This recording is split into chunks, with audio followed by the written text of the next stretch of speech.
Cela fait plusieurs années que je cultive des tomates cerises sur mon balcon à Paris et les résultats sont très satisfaisants. En 2015 et 2016, j'ai planté des tomates cerises jaunes et rouges. Et en 2018, j'ai ajouté des tomates cerises noires, Black Cherry. C'est une variété qui est très sucrée, très juteuse et qui a presque un goût de raisin.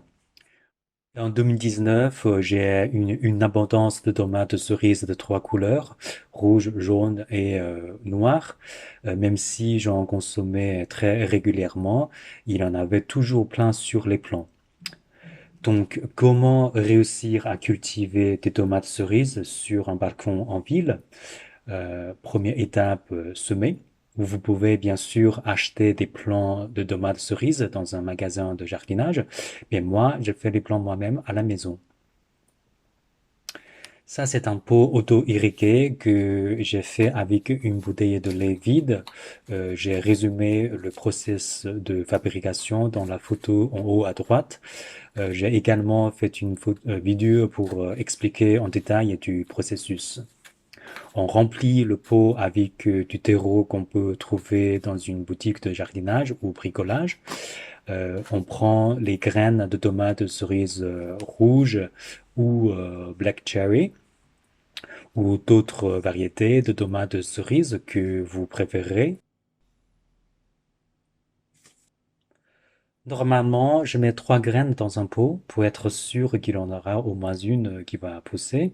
Si toutes les trois marchent, vous pouvez en enlever deux ou les transplanter dans d'autres pots si vous voulez les garder. On fait des petits trous d'environ de 2 cm. On met une graine dans chaque trou et on couvre avec le terreau. Ensuite, appuyer légèrement pour que les graines soient bien en contact avec le terreau.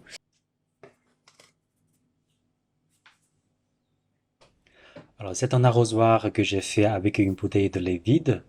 C'est écolo. Il faut bien arroser la première fois parce que les graines ont besoin de l'humidité pour germer. Et on ajoute de l'eau dans le pot du bas aussi pour garder le terreau du haut humide. Vous pouvez marquer sur le pot ce que vous avez planté afin que vous puissiez le distinguer parmi d'autres plants. Au bout d'une semaine, les graines commencent à germer et au neuvième jour, les plants ont deux feuilles comme cela. Au 17e jour, ils ont quatre feuilles. Et au 25e jour, ils deviennent grands comme des adolescents. Vous pouvez les sortir pour leur faire prendre un peu de soleil quand il fait beau en avril. Entre le 25e jour et 32e jour, je suis parti en vacances pendant une semaine et j'ai laissé mon appareil photo tourner pour faire un time-lapse. L'avantage pour ces pots d'auto-irriguer est que vous pouvez partir en vacances pendant un certain temps, sans souci. Vous voyez qu'ils ont beaucoup poussé pendant 7 jours.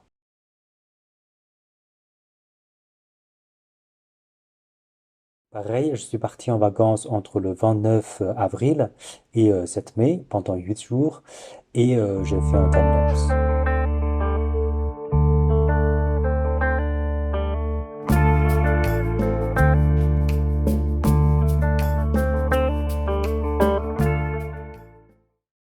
Normalement, à Paris, début mai, on peut les transplanter dans un grand pot dehors sous protection.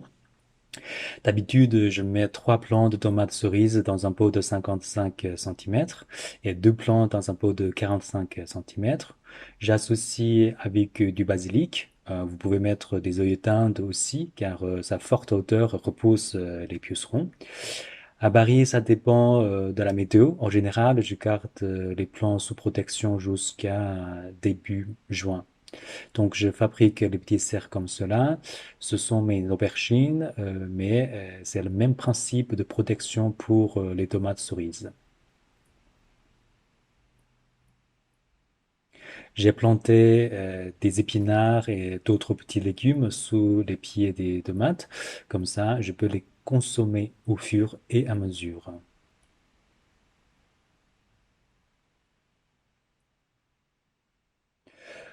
Au bout d'environ 100 jours, vous aurez beaucoup de tomates vertes comme ça.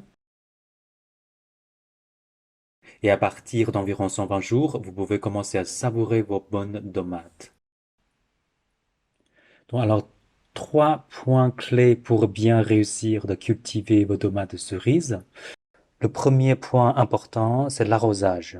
En été, surtout en juillet-août, étant donné la chaleur, voire les périodes de canicule, il faut les arroser tous les jours.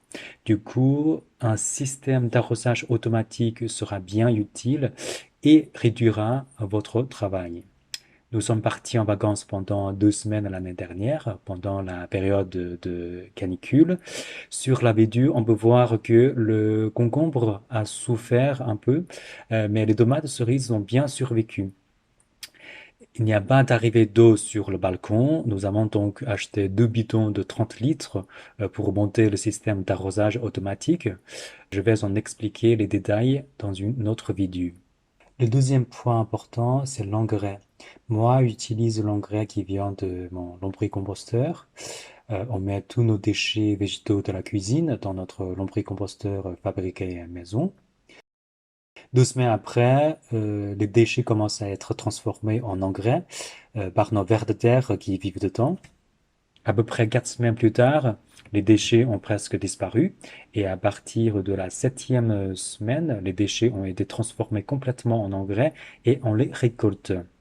On peut mélanger les engrais avec la terre qu'on donne ensuite aux plantes ou diluer avec de l'eau et arroser les plantes. Les plantes de tomates sont assez gourmands au niveau de nutriments. Je donne au moins une fois par mois pour nos plantes de tomates cerises. Vous pouvez aussi acheter des engrais bio dans un magasin de jardinage. Ils marchent très bien aussi. Sinon, l'ortie est un très bon aliment pour fertiliser la terre. Je pense qu'il y en a plein dans la campagne. À Paris, on les cherche plutôt au bois de Boulogne. Deux méthodes pour utiliser des orties. Soit on fait une purée d'ortie avec laquelle on arrose les plantes, soit on mélange directement avec la terre et ensemble avec d'autres déchets du jardin. Ils seront décomposés par des microbes et les vers de terre dans la terre. Sachant que je ne réutilise pas le même terreau pour cultiver des tomates cerises d'une année sur l'autre. Il faut faire tourner les terreaux entre les pots chaque année. Le troisième point important, c'est la taille. D'habitude, je coupe toutes les feuilles du bas des plants de tomates pour économiser des nutriments et pour que les tomates cerises puissent prendre pleinement le soleil. Car dans un pot, elle n'est pas comme dans un champ. L'espace et des nutriments sont très limités. Et il faut nettoyer régulièrement les gourmands. Je garde un maximum de tiges pour chaque plant.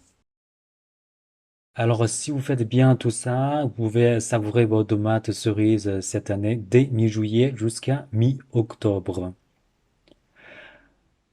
À part des plants des tomates cerises, nous avons également pas mal d'autres plantes, par exemple des radis, différentes espèces de salades et des épinards, des aubergines, des concombres et des courgettes, des pommes de terre, des carottes, des herbes aromatiques, par exemple de la coriandre, de la ciboulette, de la mélisse citronnelle, de la sauge, de l'aneth, de l'origan, de l'estragon, de l'ail, et etc. Nous avons également différents types de fruits, des fraises, des cerises, du raisin, des mandarines, des pêches et différents types de fleurs. Je ferai des autres vidéos pour partager mes expériences de la culture urbaine et j'espère que cette vidéo vous a plu. À bientôt donc.